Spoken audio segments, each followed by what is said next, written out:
वो नेता जिसे मध्य प्रदेश में बीजेपी का संकट मोचक कहा जाता है, वो नेता जिसे सीएम पद का सबसे प्रबल दावेदार माना जा रहा है, वो नेता जिसे उसके समर्थक प्यार से वीडी भाई साहब कहकर पुकारते हैं।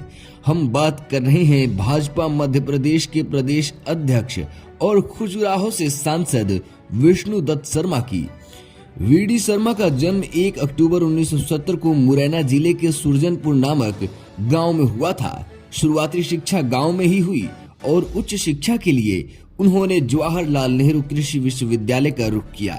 पढ़ाई के दौरान ही शर्मा अखिल भारतीय विद्यार्थी परिषद से जुड़ गए थे, जहां ये 2013 तक रहे।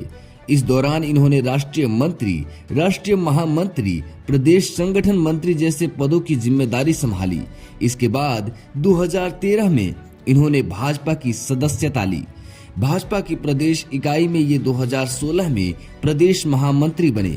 इसके अलावा इन्हें झारखंड की 6 लोकसभा सीटों का प्रभारी भी बनाया गया था।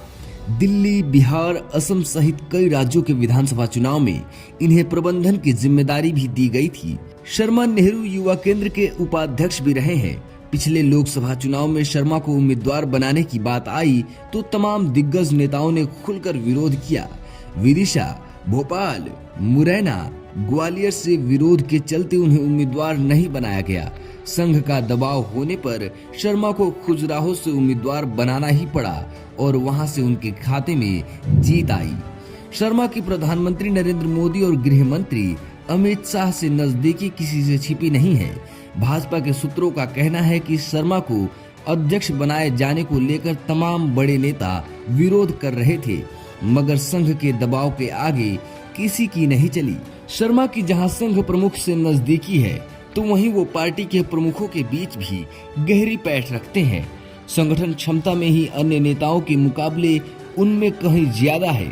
प्रदेश से लेकर राष्ट्रीय स्तर तक उन्होंने एबीवीपी को काफी मजबूत किया था, जिससे काफी वाकिफ हैं।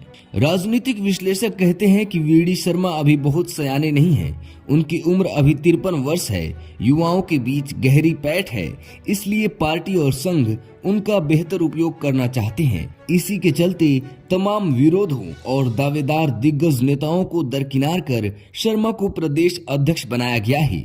राज्य में सक्रिय नेताओं में शर्मा उन नेताओं में से हैं जिन्हें संगठन और संघ दोनों का संरक्षण हासिल है। वही बड़े नेताओं के बीच अपने कौशल को दिखाना शर्मा के लिए बड़ी चुनौती होगी। जब बीजेपी और आरएसएस दोनों ही नागरिकता संशोधन कानून के लिए जन समर्थन जुटाने में लगे हुए थे और राज्य की कमलनाथ सरकार लगातार इसका विरोध कर रही थी, बीजेपी इसके समर्थन में मध्य प्रदेश में माहौल नहीं बना पाई। पिछले दिनों संघ प्रमुख मोहन भागवत ने अपने दौरे पर सीएए के समर्थन के लिए अभियान चलाने पर जब जोर दिया तो वीडी शर्मा ने उनकी बातों को लोगों तक पहुंचाया। पिछले दिनों संघ प्रमुख मोहन भागवत ने अपने दौरे पर सीएए का समर्थन करने के लिए अभियान चलाने पर जब जोर दिया तो वीडी शर्मा ने उनकी बात लोगों तक पहुंचाया। अब संगठन और संघ दोनों ही शर्मा के सहारे अपने हर एक अभियान में तेजी से आगे बढ़ रहे हैं। अब संगठन और संघ दोनों ही शर्मा के सहारे अपने हर एक अभियान को तेजी से आगे बढ़ा सकते हैं। अब इस बात की संभावना बढ़ गई है कि राज्य में बीजेपी संघ के एजेंडे को आगे बढ़ाने का काम करेगी, जिससे पार्टी एक अरसे से दूर चल रही थी। अब जबकि 2023 के विधानसभा चुनाव का परिणाम आ चुका है और भाजपा को प्रचंड बहुमत हासिल हुआ है, तो सीएम पद के कई दावेदार सामने आ रहे हैं। लेकिन इन सभी दावेदारों में जिस नाम को संघ का सबसे अधिक समर्थन मिल रहा है, वो नाम है विष्णु दत्त शर्मा का। अब देखना होगा कि विष्णु दत्त शर्मा मध्य प्रदेश के मुख्यमंत्री बन पाते हैं या नहीं।